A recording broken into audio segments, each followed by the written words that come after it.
Alrighty. Hi guys. I am just repotting this lovely little desert rose. And pardon me, I'm really tired this evening, but I wanted to go ahead and get this guy repotted because he's been waiting so long. So I wanted to do this right quick. And these guys are from the Adenium family. They have a dormant period in the winter, and this guy is in really barky dirt, and I don't want that, so I'm gonna break a little bit off here. But they really shouldn't go below about 50 degrees. And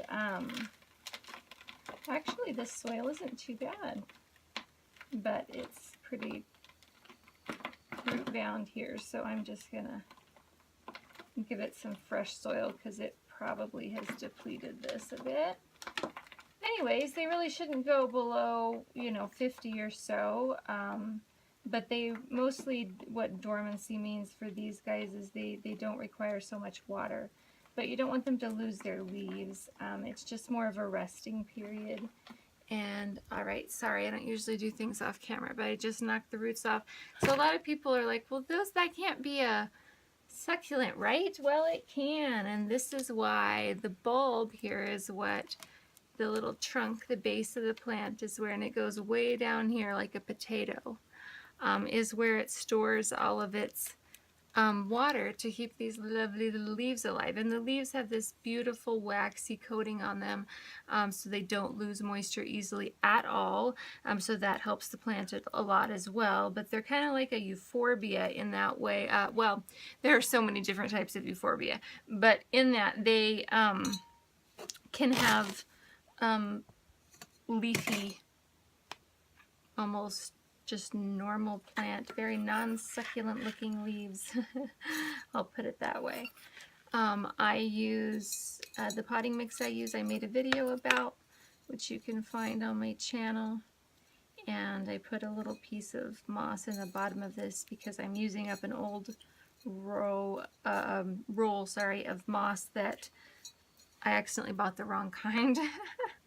And so I'm using it, but usually I use landscaping fabric, a little square in the bottom of my pot so that when I water, the dirt doesn't come out. And let's see, what else can I tell you? Nothing super specific to these guys, but I don't water after I pot up the succulents. A lot of people will tell you that if you watch other YouTube channels. What some people don't say is why, and the reason is when repotting, it's almost impossible not to damage the roots a bit.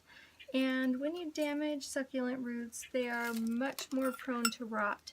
They always need to, any damage that occurs to succulents always needs a callousing period before it, just helping these roots go down a bit, because these roots were out of the pot. This I kind of rescued from a nursery that wasn't treated very well, and then I haven't been able to repot it yet. Okay, where was I? I totally lost my train of thought. I apologize, you guys. I am going to grab a little bit of top dressing for this guy right quick. I was talking about rooting and the not watering right after you repot stuff. And so when you repot stuff and the root gets damaged, you just want to let it, excuse me kitty, you just want to let it callus off, which means dry out before you water it. That gives it's basically healing. It's like allowing a wound to scab over before you take a bath. It's the exact same idea, but think of it more like allowing a wound to heal before you went into a public pool. And that's kind of how all the bacteria in the ground and the water supply are for these guys. And so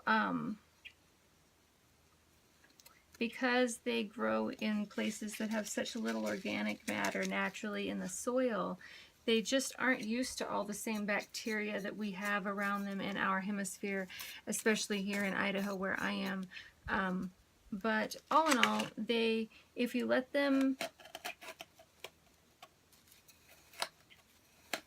after repotting, if you let them just sit for a few days, even one day, if you're relatively certain that you haven't damaged, just out of the sun in a nice place, then you can water them normally once any broken roots have had a chance to scab off. And something that I wanted to mention, if I can stop rambling, is that I haven't mentioned in any of my other videos, is that when I do water my succulents for the first time after repotting, I almost always water them with peroxide.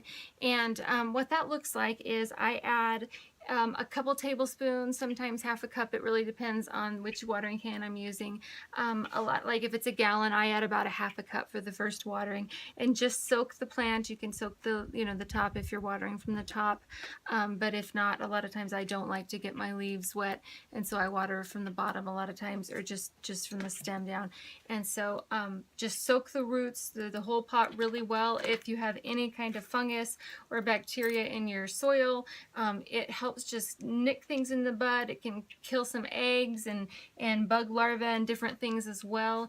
And just since repotting and watering and stuff can damage roots and cause them to be prone to rot anyways, it never hurts to use peroxide. Peroxide breaks down into hydrogen and oxygen, which both the plant and the soil love.